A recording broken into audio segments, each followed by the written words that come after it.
"Stand by, I got this," said Belenas, rushing forward before anybody could even lift a finger.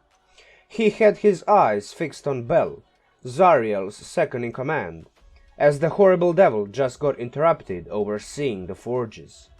"Hey you! Isn't it funny how ugly you are?" mocked Belenas as he stepped in front of the fiend, casting his debilitating bardic magic. Bell seemed completely unfazed, and slightly confused with the foolish half-elf casting novice magic at him. "I see you have no sense of humor. Never mind, I can mess you up another way," proclaimed Belenas as he quickly drew his rapier and charged straight at the former Lord of Avernus. He quickly stabbed at the mighty devil, but the fiend moved sideways, laughing at Belenas's pitiful attempt. Second stab was closer to the mark, but it still got deflected. Determined to draw blood, Belenas put extra effort into his next swing, managing to stick it deep into Bell's foul flesh. "Aha! Got you! Come on, my friends, he's very hurt, time to finish him off."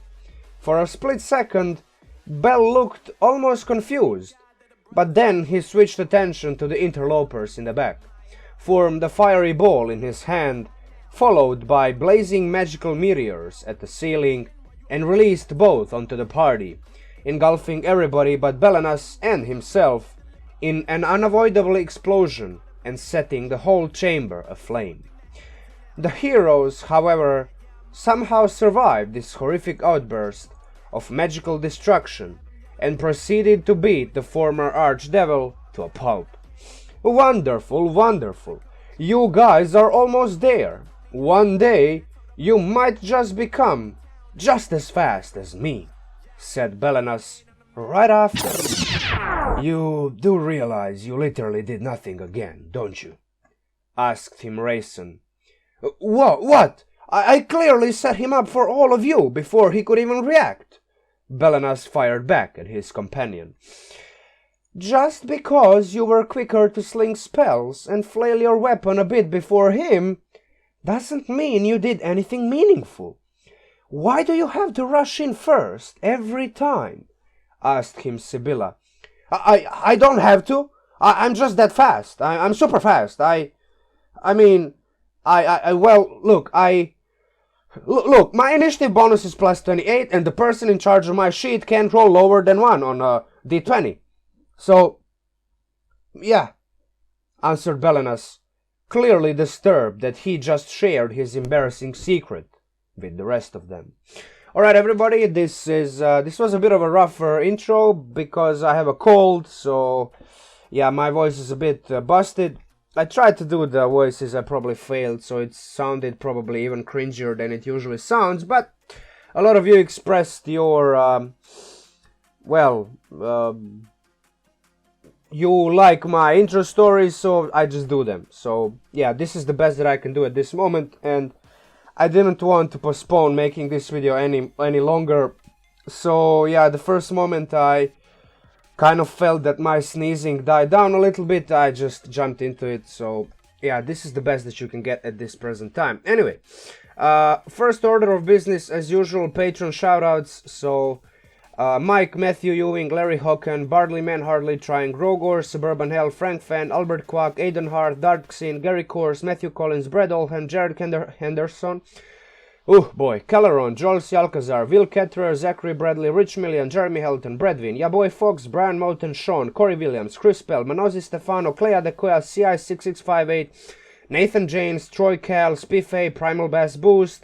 Thank you all new and old patrons for supporting me for any amount of time. I appreciate your support. You are pretty much the reason, a big reason why I felt that I have to do this challenge. I don't want to say that you're guilty of me doing the challenge, because that's definitely not true. I just felt like, especially some of you who have been with me for a long time now, you know who you are. Yeah, so basically thank you for your support, and with this video and future 48 videos that I'm about to do in the next 50-ish days, I'm gonna try to do my best to pay it back. in one way or another. So yeah, basically based on the title of the video, you can pretty much assume, you can figure out what we have at hands here. So in terms of like key features and spells and other abilities, I would first like to say that this build is not based on point buy, so it's just when you go for the maximum initiative modifier without magic items, there's no way to do it with point buy, so I just like, you have to roll and you have to hope for a minimum of, let's say like this, at least the way I did it. Now, you don't really need 14 or 16, I just like to have my constitution modifier at least at 14. But if you roll like 12 or 10, that's still fine, you're just gonna have a bit less hit points, and that just means you're gonna be slightly limited in terms of how you approach combat, meaning that you pretty much have to stay at range. But like, even if you have like 14 or 16, you might stay at range, because range is inherently less deadly, so yeah. Anyway, yeah, basically these are the scores. I would go with the 18 to the one racial ability that doesn't give you a bonus. I would assign 2 17s to the ability scores that do have a racial bonus, and then assign the 16 to charisma, and then, as I said, 14 or 16 to con, and 3 in strength. This is just like, you're probably not gonna roll 3 1s, because 3 1s are just as unlikely as 3 6s, but if you do, just put it in strength, because you won't need it, right? The race in question that will give you the bonuses is half-elf, right? So it's right off the bat, one of the key features of the half-elf is the fact that it gives you 3 ability scores, and one of those ability scores is +2, that's charisma, and then you can choose the other 2. So yeah, basically whatever, like just put vis or int, or even, I don't know, like whatever you want, right? So that's it, yeah. Because yeah, we will be using these abilities to bump up our intelligence modifier. So first and foremost, we have the alert feat. I'm pretty sure if you've been scouring through the PHB and the feat section, that you know what this feat does. It's a +5 bonus to initiative, but also allows you to not be surprised, and other creatures don't gain advantage if they are invisible or unseen by you. But yeah, like for the purposes of this build, we are primarily interested in this. The fact that you can be surprised helps in those situations, those like situational scenarios where the enemy rolls super high stealth against your perception, and then you kind of have this surprise round. It's technically not, there's no such thing as a surprise round, but let's just simplify things. So you are surprised, so in that case usually you don't get to act on your first turn in a combat. Well, with this feat you do, so pretty much our goal here is to always be the first on the initiative, right? So you always act first. That's the theme of the build, right? That's the gimmick. Right after that, I would say, without going like in any particular order, Rangers Gloomstalker feature, which is I think Umbral Sight or Dread Ambusher. Yeah, Dread Ambusher gives you a wisdom, right? And then a rakish audacity from Rogue, which I don't even have open. Let me just open it real quick. There we go. So yeah, rakish audacity pretty much gives you adds your charisma modifier to the initiative, and then we have the tactical wit from the War Magic Wizard, right? And then finally we have Jack of all trades from Bard, which gives you half of your proficiency bonus to all ability checks. Initiative is a dexterity check, so you get half proficiency bonus from that. And finally, we after hitting level 3 in Bard, we take the particular spell enhance ability. I'm not sure why I don't have it open, but I'm gonna open it real quick right now.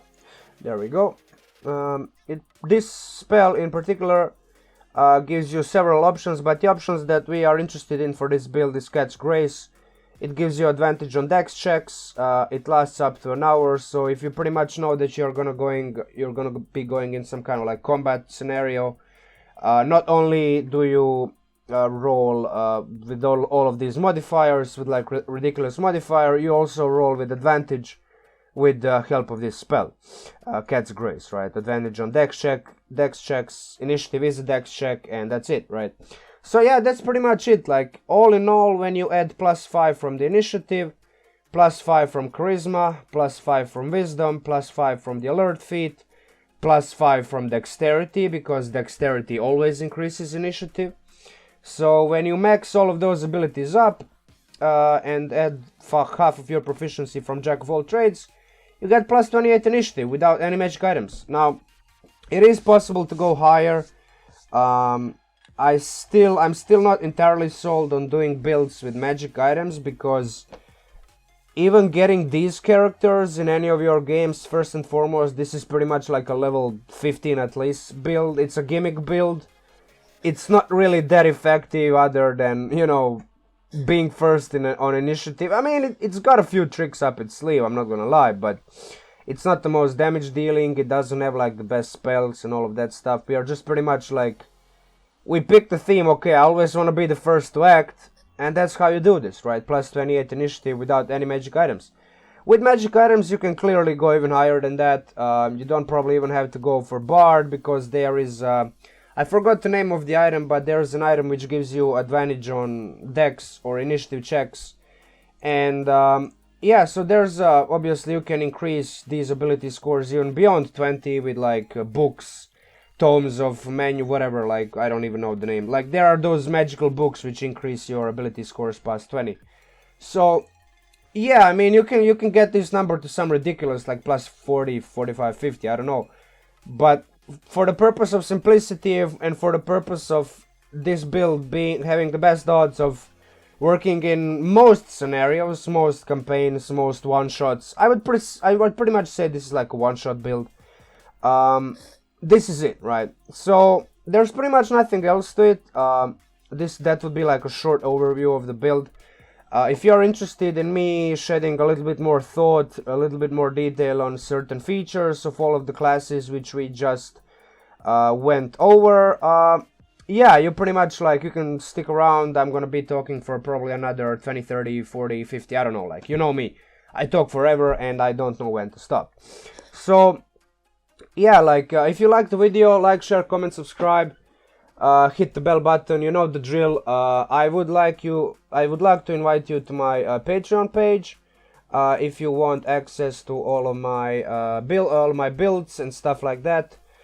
It is pretty much a simple $10 or more per month investment. It would be worth for at least another month or two, because you know me, I've announced my challenge, and this is like me doing the challenge, so I'm gonna be releasing a lot of videos in a very short amount of time. So if you've been on a fence for any amount of time with my videos, I'd say this is a pretty good opportunity to jump off of it and jump in. Yeah, with that said, let's quickly go over some of these details. So first and foremost, half-elf.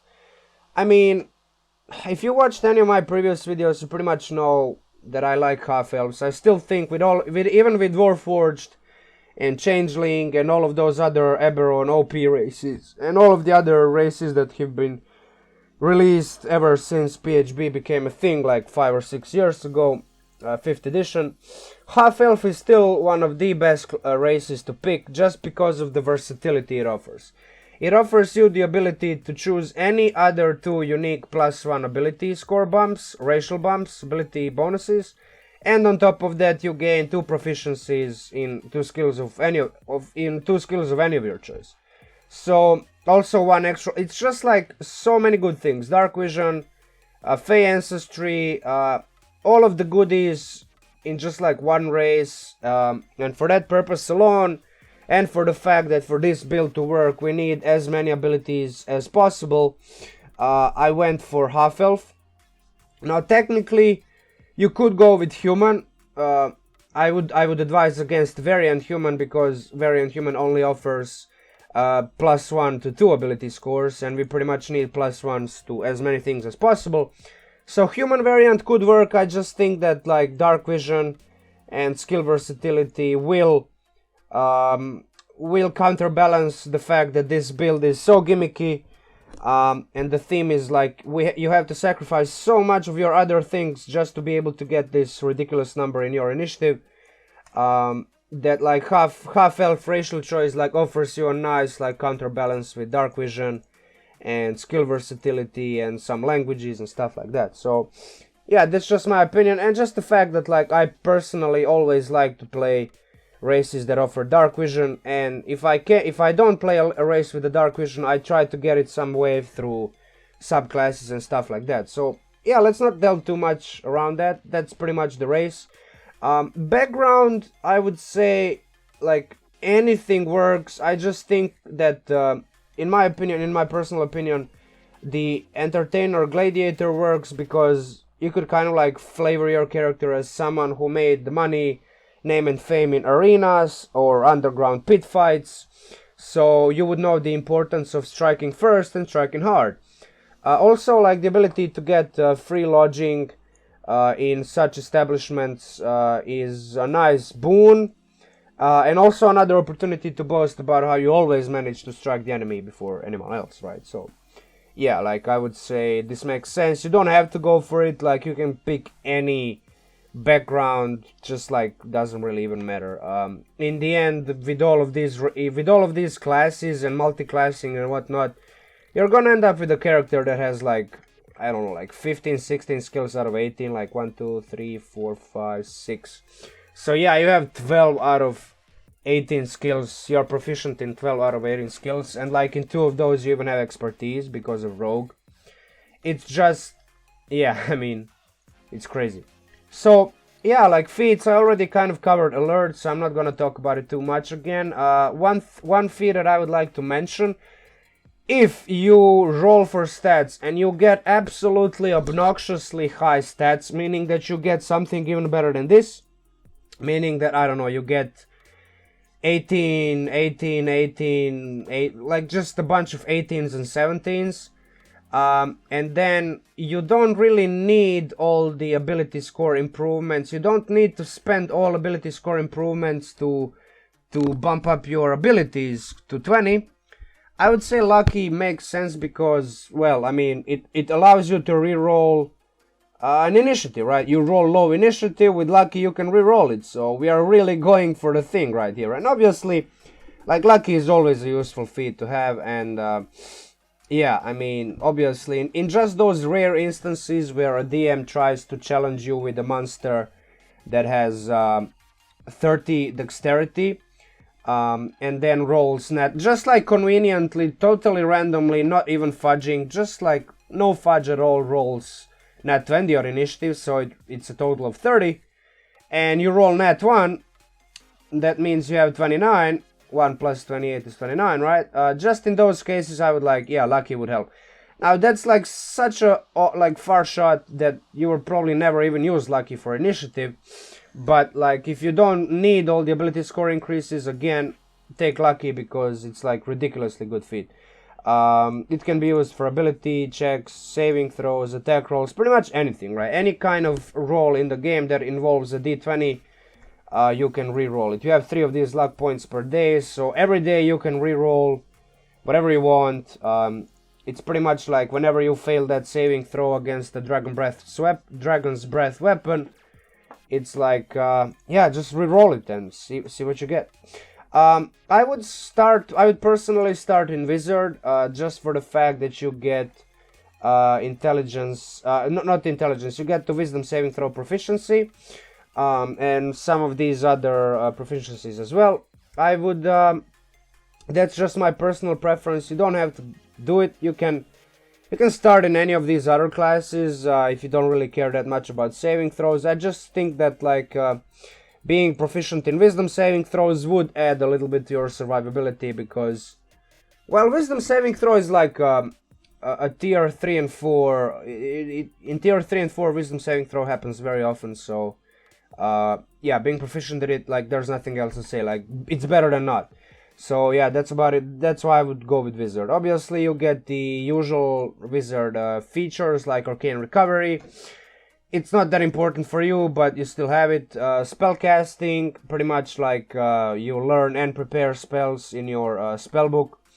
And then you can even, like, if you find spells during your adventure, you can even learn more spells. You are intelligence-based caster. You are a full caster, and you have ritual casting and all the arcane focuses and whatever. It's like a wizard, right? Wizard, the name says it itself, right? It casts spells, it should be what it is. So yeah. At level 2, when we pick War Magic Wizard, Arcane Tradition, we get the Arcane Deflection. Now, I think Arcane Deflection is actually probably even slightly better than just like a normal feature that I would say. You do have, I do think that you will be having enough slots to cast Shield willy-nilly, the Shield spell, but just in case that you do run out of spell slots and you can't cast Shield, +2 AC as a reaction is better than +0 to AC as a reaction. So yeah, like it's something. I think the real juice lies in the fact that you get a reactionary +2 bonus to saving throw that you failed. So yeah, like whenever you are hit by an attack or you fail a saving throw, in this case, like you fail a saving throw, maybe you even have lucky, but even with lucky you roll low. Now you can, like, okay, screw this, reaction +4 bonus to the saving throw. Let's see how it goes, right? So like that's a major thing for a level 2 feature. And due to the fact you don't really even care about, like, you're not gonna be casting high level spells with this build. Like you're only gonna have like level 2 spells. You will have higher level slots, but due to the fact how multiclassing works, you only get spells from individual classes, but you combine their total spell slots. You don't even really care about this. Like you can cast cantrips anyway, and the only spell you really care about is Enhance Ability, because it gives you advantage on dex checks.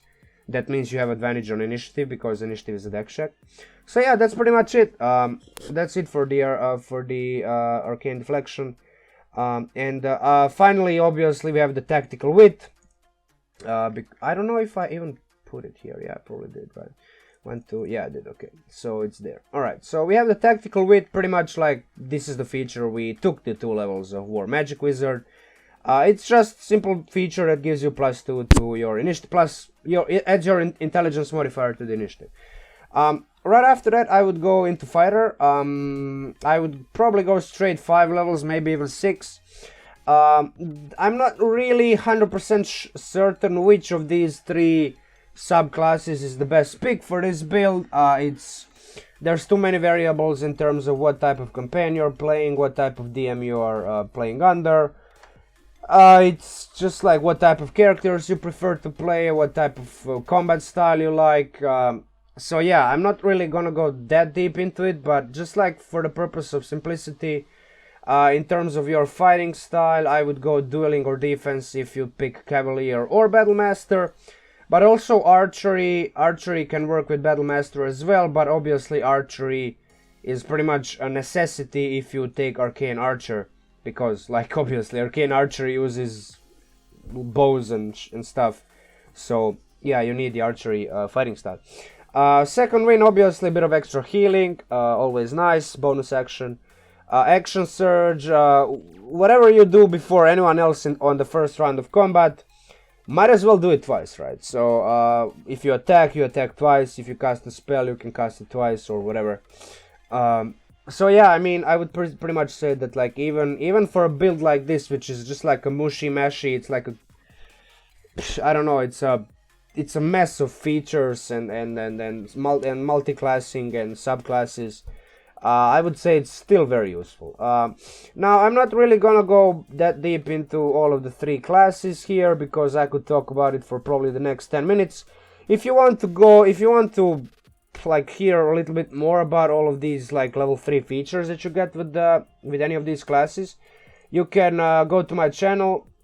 I just released a video a couple of days ago as part of this challenge of making 50 videos in the next 50 days and reaching 100 videos total.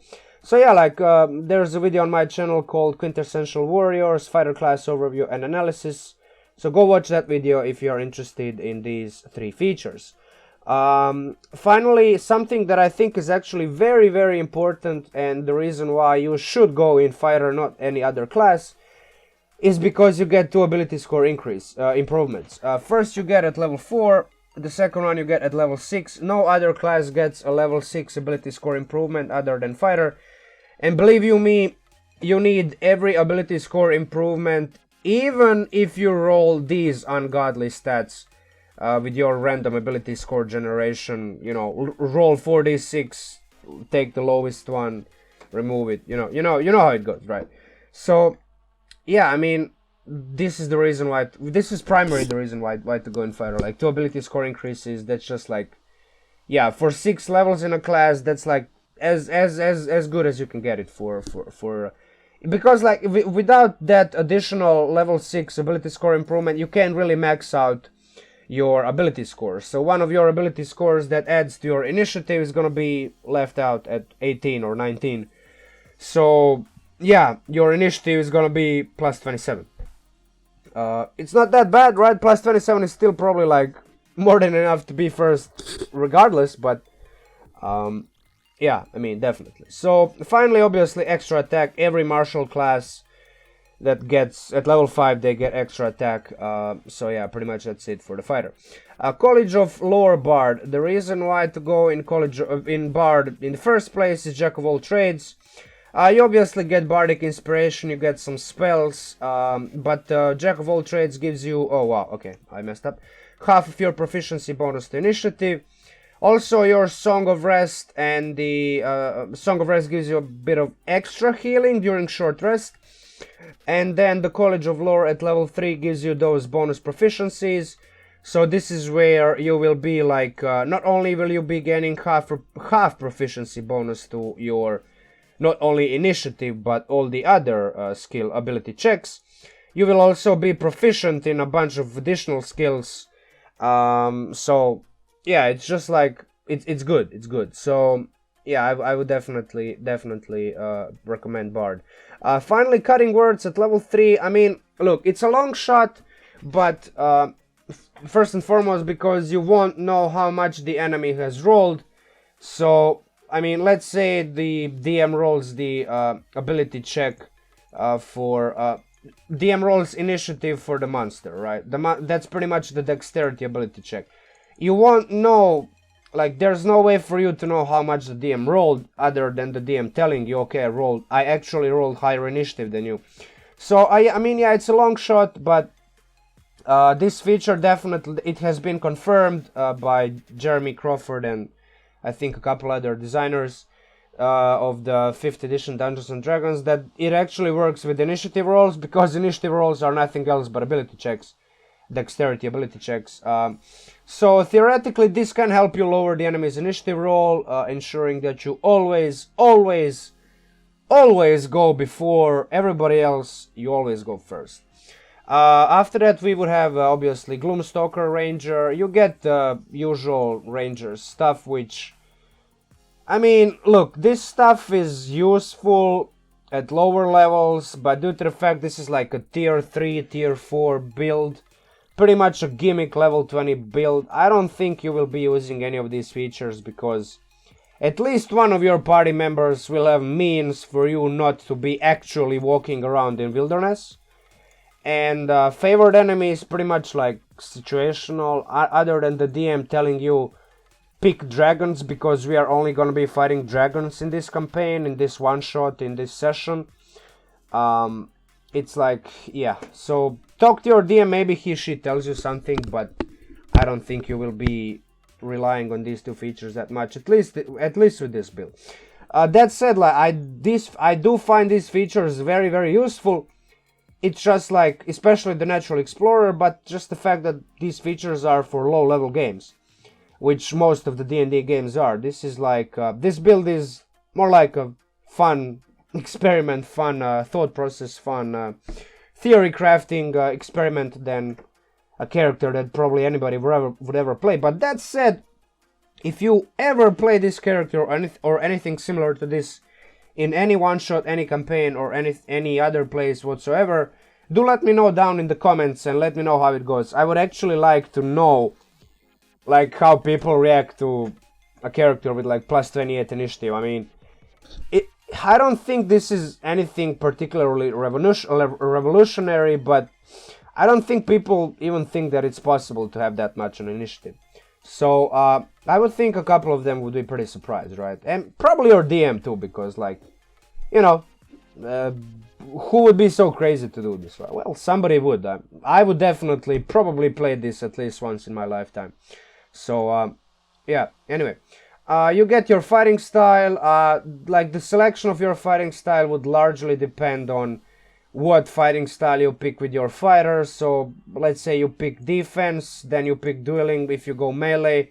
Let's say you picked archery, and then like you only have the choice of these other three. I would pretty much go defense, because dueling or two-weapon fighting, like, you're not gonna be engaging in melee anyway. You're just gonna be shooting from like 150 feet away anyway. So yeah, I mean, defense plus 1 bonus to AC, pretty much better thing than anything else. Spell casting, you do have some spells, but you are wisdom based, you're a half caster, you have no cantrips. Also, you don't get any focuses, no holy symbols. That's important thing to remember. So any of your spells that have material components, be careful. If your DM is stickler for those things, like, be careful with that. Because, you know, obviously if you have both of your hands occupied, then you can't really cast spells with somatic or material components. So yeah, watch out for that. Gloomstalker magic, finally, like, we get the thing that we want to. Gloomstalker magic in particular, there's like nothing good or bad that comes out of this thing. You just have like additional spell on level 3. It gives you a bit more utility and fun out of combat, but I mean, it's like more like a social thing, or maybe trying to pass as somebody that you're not in and out of combat. For the purposes of being good first every time, this is useless. But the thing that is useful is Dread Ambusher, because it gives you a bonus to your initiative rolls equal to your wisdom modifier. And also, like, don't forget the fact that you get one more attack in the first round of combat, and that attack deals 1d8 damage of the weapon's damage type. Also gives you a bit more movement speed. So yeah, like, this feature alone not only increasing your initiative, but also like making you a little bit more useful.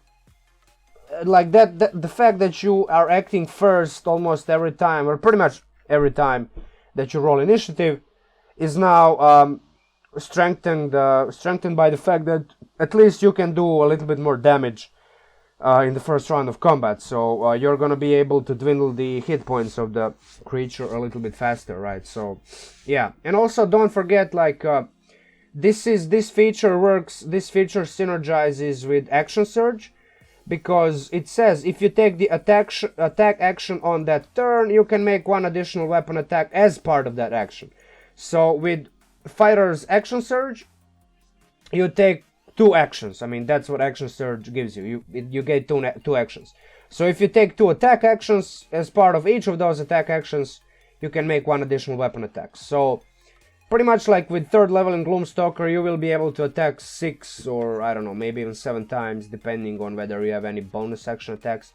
I don't think you will. You will be able to have any bonus action attacks. So 6 attacks in the first round of combat is kind of like, yeah, I mean, good thing to have, right? So at least you have that ability. At least you have something useful to do now that you're first on the initiative, right? So there's that. Umbral side, not sure how it's pronounced. I'm a bit of a Balkanian over here, so my pronunciation is probably a little bit sucky in that department. But yeah, a bit more range on your dark vision. Makes you invisible in darkness. That's very, very good, because all of your attack rolls while you are in darkness against creatures that rely on dark vision are going to be made with advantage, because while invisible, you are considered an unseen attacker. And by rules, unseen attackers have advantage on all of their attack rolls. So yeah, I mean, this is another good thing to have, especially if you go first, you find yourself in a brightly lit spot. You just go into some like dark area, into a dark corner, and now you're invisible, and all of your attack rolls, all of those 6 attack rolls that you have as a result of combining Dread Ambusher and Action Surge are now made with advantage. Finally, obviously, at 4th level you get the... You also get the Primeval Awareness at level 3. It's a bit situational, but definitely useful if you are going against the creatures that you have your favored... That are your favorite enemies. But also you can theoretically detect other danger. It's just like you don't know the location, you don't know the direction, so it's kind of like more of a... Okay, there are enemies, or okay, we are safe, kind of thing, right? So, situational, but somewhat useful. Ability score improvement, this is like, across all of these classes, this is the feature that matters. Because you need every ability score improvement under the sun to max out all of your ability scores in order to have the maximum bonuses to your initiative without any additional magic items. So, yeah, there's that. Rogue, finally, we have like the holy trinity of features at level 1. Expertise, which doubles your proficiency bonus for 2 skills. Sneak attack. For you, due to the fact that you're only gonna be investing 4 levels in Rogue, it's only gonna be 2d6 additional damage. But due to the fact that you will have so many attacks and your features enabling you to be invisible, and also the fact that you're Swashbuckler Rogue, so you will have additional way to gain sneak attack. You're probably gonna be applying this 2d6 extra damage fairly often, if not all the time. So yeah, I would say it's pretty good. Thieves' Cant, I mean, it's fun to roleplay a criminal always. So like, yeah, you have to have some way to be a criminal, right? And what other way than like have a criminal code language, right? So yeah, that's it for Thieves' Cant. Cunning action, I would say that this is actually this is actually a very good feature for you, albeit a bit situational. Let's use the scenario where again, where you are standing in like in a brightly lit spot, so you don't gain the full benefit of umbral sight. Now you have not only you have your movement, but you have your bonus action movement, bonus action dash. Now you can, instead of just moving 30-40 feet, you can move 40 to 80 feet during the turn. So yeah, I mean this kind of synergizes with the whole build. Obviously, being able to disengage or even hide is even better in certain cases. So yeah, I mean this gives you just more versatility, more options, more. It kind of like even complicates this build even more. Like sometimes you have to juggle these features, you have to juggle your options, you have to decide, okay, do I run and hide, or do I just stay here and use my bonus action to hide? It's like, yeah, whatever. But I mean, you have the options, so whatever, like you may or may not use them. It's just a byproduct of investing in all of these classes for the purpose of gaining as much initiative bonus as possible. You also, once you hit level 3, you get 2 features from the Swashbuckler Rogue. Fancy Footwork is not gonna help any of your initiative issues, but a bit more mobility during a round expands your adaptability, increases maybe a little bit more of your survivability, especially important if you roll badly for your constitution. And also, like, more features, more options, it's always good to have, right? So yeah, nothing bad about it. Rakish Audacity is the feature that we are interested in. +5 to charisma modifier to initiative, pretty much like rounds up everything up to 28, right? So, and also makes it easier to benefit from sneak attack, because you have this additional way of gaining sneak attack against creatures that are that have none of your allies next to them, right? That's pretty much it, if I remember correctly. If you are within 5 feet of no other creature, yeah. So in melee, you have this additional way of rakish of gaining sneak attack. And obviously at level 4, ability score improvement, again very important to get as many of these as possible to max out all of your ability scores. Now a little bit about spells. I'm not gonna go in too much detail. Pretty much, if you watched any of my previous videos where I used some combination of wizard or whatever, I pretty much went over these spells already, so you know my opinion about Chill Touch. I pretty much think that is one of the best cantrips that you can take, because you really, especially with this build, like, you don't really even care that much about damage, because like you're never gonna be able to do it as much damage. You're like, the fact that you go first sacrifices your damage output, sacrifices your spell casting, all the other stuff that you can do. But yeah, like Chill Touch is that a utility cantrip, which I consider like a combat utility spell. Not only you deal some damage, but also you prevent the creature from healing, regeneration, or any of other things. So like when your DM decides to really make the combat heavy and hard, and like put a bunch of clerics and whatnot, priests who heal your big bad end guy, yeah, Chill Touch is gonna prevent the big bad end guy to heal or regenerate or whatever. So yeah, that's my opinion. Prestidigitation, I mean, a being of such esteem as you can't really allow himself to be dirty, or like you can't really, and you also gain all of these other things, which are all of these neat little things that you can use as utilities. Minor Illusion, Mage Hand, Mold Earth, or Shape Water, like, they're all good choices. Pick according to the campaign setting, DM, other players' cantrips. Like, for example, if you play in a water world, so the entirety of the campaign is happening in water, underwater, or on water, Shape Water, like pirate campaigns maybe, Shape Water would be amazing, because obviously you're going to be spending a lot of time on sea or undersea. So yeah, just like, you know, use a bit of a talk to your DM, see what's up, like what type of environments, what type of creatures you're going to be like fighting, you know. So yeah, decide based on that. Bard, I would say that Vicious Mockery, it's just like a signature spell, and obviously like you can mock your enemy's low initiative position using this spell. Friends, like, why would you even fight? You go first, you cast this spell, then you action surge and roll persuasion. Let's say you roll nat 20, and like, yeah, even bad guys need friends from time to time. Dancing Lights, it's a bit of a, probably, I don't know, like, I have a feeling this is like one of those cantrips that doesn't get picked up very often. So here it is for you if you don't know what it is. It's pretty much like you have these 3 orbs, they kind of like glow in a limited radius, they shine some light. And obviously your combat swiftness and your ability to go first in combat whatever happens, yeah, you need some proper light show, you need some disco lights, so Dancing Lights is perfect for that, right? Finally, yeah, that's about it.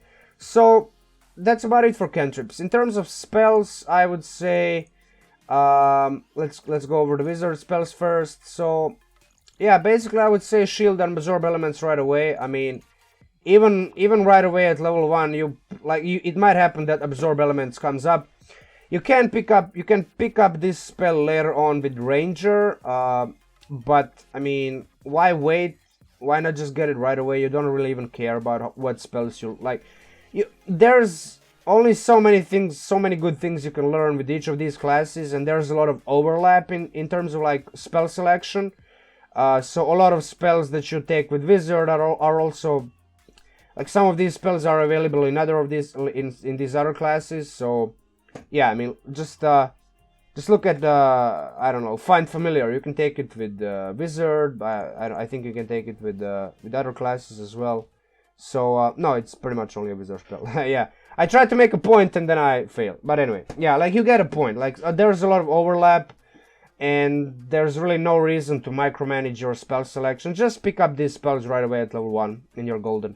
Protection from Evil and Good, I would say, even though it's kind of like a situational spell, there's so many creatures this spell can help you against, especially early on.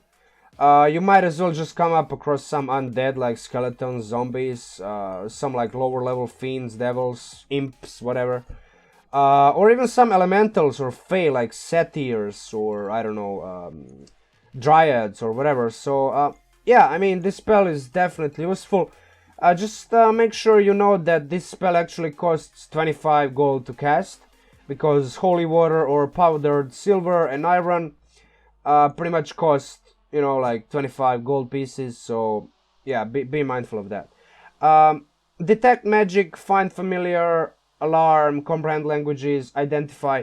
These are all very useful utility spells. I'm not really gonna go over each and every one of them individually. You kind of you probably already know what most or all of these spells do. Anyway, I'm just gonna say that probably find familiar is gonna be more useful to you outside of the combat, because your bonus to initiative is gonna be so high that not even your, like, nothing goes before you, not even your familiar. So yeah, like, if you use familiar in combat, it's pretty much just gonna be helping everybody else in your party, everybody else other than you. Maybe if that familiar rolls the lowest initiative and you have the highest, obviously, maybe in that case, you know, after you literally go after the owl or any other of these creatures. But yeah, anyway, I'm getting a little bit carried away, so let's continue on. Bard, I would say, obviously, Dissonant Whispers. It's probably, I mean, there are a couple of first level Bard spells that I would pretty much say are auto picks, and Dissonant Whispers is one of them. From time to time, because, like, you know, sometimes you don't really even want to go closer to the enemy. Sometimes you might just go like, okay, I'm first, and first thing that I'm gonna do is I'm gonna send that enemy a little bit farther away from me and everybody else, right? So yeah, I would say Dissonant Whispers is amazing in that regard. Fairy Fire is always good spell to have. If you go first and everybody rolls initiative and, like, the enemy rolls super low, and that means you go first and all of your allies go after you, you pretty much just, like, plop this thing, and then, like, all of your enemies that are after your allies, they have disadvantage, like, your allies have advantage on attack rolls against them, and it's, like, amazing. And obviously, like, being first also means that this spell probably becomes even a little bit more powerful, because your enemies won't have the chance to spread around the battlefield. Like, if they are clumped at the beginning of combat, you're gonna be acting before them, and then you're gonna be able to cast Fairy Fire on all of them, or at least at, like, a clump, or a batch of enemies, a bunch of enemies clumped up together in one corner. So at least your party has advantage against those enemies, right? So yeah, that's kind of like, that's the way I see it. Healing Word is always good to have a bit of extra healing, especially when you're Cleric or Druid or any other, like, character in your party that you would consider a dedicated for, like, a primary healer gets dropped to 0 hit points. Especially if those characters have, like, resurrection type magic, like Revivify, Raise Dead, Reincarnate, Resurrection, whatever, yeah. So, yeah. Tasha's Hideous Laughter, similar to Dissonant Whispers, I would say. I mean, look, if the monster fails the saving throw, it's pretty much like, it's useless, because incapacitated means that it can't take actions or reactions, so you just, like, run circles around it, and it can't do anything about it. So, yeah. At the very least, you will be burning one of the BBEG's legendary resistances right away. So, level 1, you plop this spell, it's a level 1 spell, who cares, it's not even that much of an investment that you spend, like, a measly first level spell. But the effect of this spell is so severe, for a first level spell, that the monster who fails the saving throw, pretty much needs to burn this legendary resistance. And, like, I'm gonna tell you, like, if there's a half good DM, he's gonna be, or she's gonna be, using one of the legendary resistances to pass the saving throw against the spell. So even if you think, like, oh well, like, that just means this spell is never gonna get on.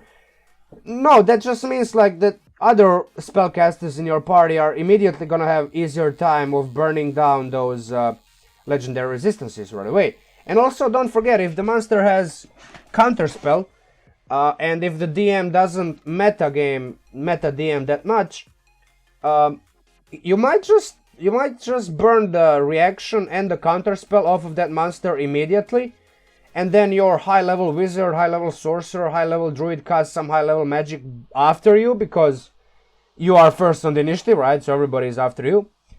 That spell might have an easier time of going off, and that spell might burn one of the legendary resistances. So there's ways that this, like, combination of this spell and the fact that you have so much bonus to your initiative can be a good thing. Similar works for like Dissonant Whispers again, because like, you know, similar type of scenario. Both of the effects are pretty severe for first level spells. Featherfall, I'm not gonna say, like, I'm not gonna talk on any convoluted scenarios. It's just like every time, I know, like every time me or another character in party had this spell and needed it, we were like, okay, that's like, everybody was like, yeah, that's like, you made a awesome choice. And every time we ended up in a situation where we are falling and you don't have this spell, you're like, why doesn't anybody have Featherfall? So yeah, it's better to have it and not need it, but to not have it and need it. So that's just like, we're gonna end it there. Ranger, Hunter's Mark, I mean, it's pretty much straightforward. Every Ranger, I mean, look, you don't have to, right? But if you don't have Hunter's Mark, at the very least, what are you doing? Like, it's concentration, it lasts up to an hour. It can work for multiple combats. It's a first level spell, it's a bonus action. Extra damage. Helps a little bit with these things if it's absolutely necessary, if the monster is running away from you and you're trying to catch up to it, you know, hunt it down. I mean, yeah, that's just like, this spell is good. And then Long Strider I like, especially if you play melee character. If you decide to go for melee, you need a little bit of a speed to catch up, you know, to do something useful. Yeah, you can cast spells, like you don't really have to swing your weapon, but I'd say, you know, I'd say extra movement speed won't hurt. So finally, Goodberry, I'd say, you know, like, yeah, sure, you have Healing Word from Bard, but you really never know when you might run out of food, and also other healing spells. You just might run out of slots for Healing Word, and you have like a bunch of party members who are severely wounded, and you just have to, like, you have to get as much healing in as possible. This is like 10 points worth of healing, which you can spread around the party. It's not much, especially for level 20, but hey, every bit of healing helps. And yeah, I mean, why not? So finally, level 2 spells. We have the Bard level spells. I'm not gonna waste time and tell you like, pick this spell, pick that spell. Like, the only spell we really need is Enhance Ability, because Cat's Grace, as I said, gives you advantage on dex checks, works for an hour, is concentration, sure, but with an hour long of duration, you're pretty much like, for example, if you use your familiar, which you get from Wizard, and scout ahead a little bit, and you know, okay, in this room, in that room, we might expect enemies. So let me pop this thing before we go in, and then, you know, like, we can be, okay, I can at least like count that I will have advantage on one initiative over the course of the next hour, right? So, and also, like, it's a second level spell. You will have a little bit more slots to work with based on your multi-class level, with like 2 levels Wizard, 4 levels Ranger, 4 levels Bard. Yeah, you're gonna be like level, like Bard is 4, Wizard is 2, so that's 6. Ranger is 4, so it's half caster, so that's like level 8 caster or something like that. That's not bad, right? So it's like, it's not that high, but like with level 8 slots, with caster level 8, you would be, let's see, you would be having like 4 slots of first level, 3 slots of second, 3 slots of third, and 2 slots of fifth. So you have damn well like enough resources for you can even afford to like use higher level slots with enhanced ability, like, because obviously you want to go first. Like, that's the theme of your character. Like, it's not just mechanics. When you play a gimmicky build, gimmicky character like this, you kind of like, you have to roleplay the fact that you have a plus 28 bonus to your initiative. It's like so out of the ordinary that like you just have to roleplay around it. Like, it's just like you have to find ways to make it fun for yourself, but also fun for everybody else in a party. It's not like, oh yeah, I'm going first. Yeah, you're going first, like, boast a little bit around it, you know, like, maybe even play a little bit of a fool, like make a little bit of a fool of yourself. You know, like make it fun. Not just like, yeah, I'm going first. It's boring. But yeah, anyway. That's it for the spells. In terms of progression, it's a level 20 gimmick build, like, so just cut me some slack. I didn't really go that deep into it. But basically, yeah, I'd go War Magic Wizard first. You get these skills. Also, you get the Wisdom Saving Throw proficiency.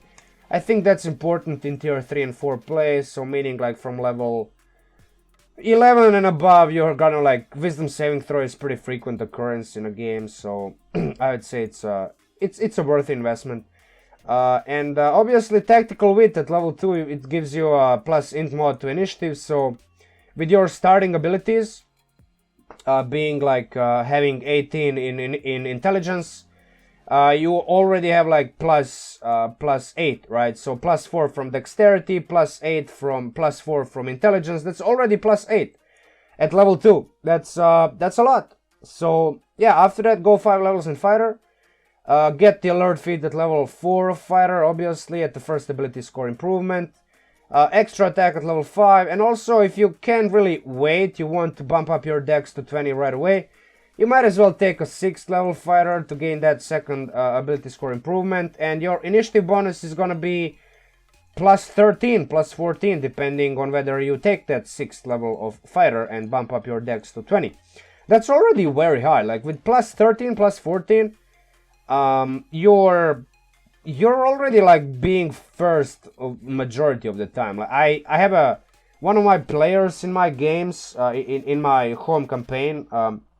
He is like a high level character, and he has plus 15 to initiative, and more often than not he's first on the initiative track, because like other than rolling 1 or 2 on the initiative and the enemy rolling 19, and then with the dex mod, it's like on average like he rolls around 10, you know, in between 5 to 15, and then plus 15 to initiative is ridiculous. So yeah, with this initiative bonus, you're already being first most of the time. So yeah, at level what? That's like level 7, 8 of your character. That's like somewhat viable already. But let's go further. 3 levels in Lore Bard, you get Jack of all trades, which adds half of your proficiency bonus to initiative, because initiative is an ability check. Rounded down though. And also enhanced ability spell, Cat's Grace, as we said, gives you an advantage on dex. Initiative is a dex check, therefore you get advantage. So that's additional bump of plus 2, plus 3 to your initiative. Finally, we switch to Gloomstalker, 3 levels to get Dread Ambusher, which adds your Wisdom modifier, and then plus 19, 20 already. This is like, at this point, if you can't be first with a plus 19, I don't know, you're probably rolling net 1s all the time, and the DM is rolling net 20s on initiative all the time. I don't think that's even, like, that's possible, but come on, that happens once or twice, doesn't happen every time.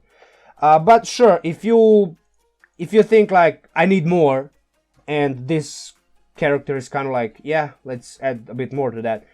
3 levels in Swashbuckler, obviously, plus your Charisma modifier to initiative. Additional way to get sneak attack, plus 24, 25 already, based on your fighter level, and also your proficiency modifier, because of your Jack of all trades. It's rounded down, so yeah, depends a little bit on that.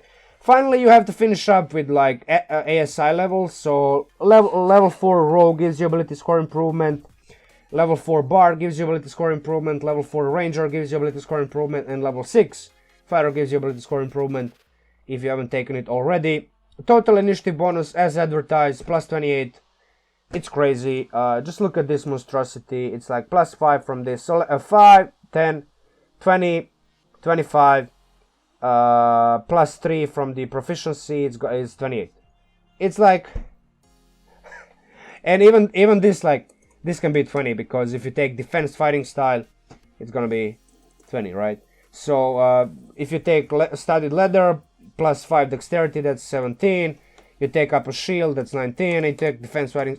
This character is actually, though it's a gimmicky character, for level 20. And also, like, look at this passive perception if you take expertise in perception, right? So 27 passive perception, plus 17 to stealth. It's like, look at all of these proficiencies.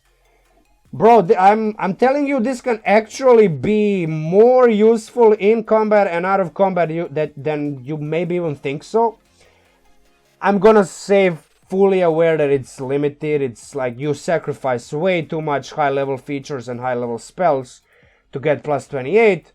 But come on, like, there's a couple of things that you can do with this character, right? We already kind of like went over those. So yeah, basically that's it, guys. With that said, I would like to invite you once again to consider jumping in my Magical Secrets tier on Patreon if you are interested in getting this file delivered in your, obviously, like, in downloadable format. It's up on my it's gonna be up on my Patreon page. It's like all of my previous videos are already uploaded there, so you can go ahead and just, like, you know, download those if you want.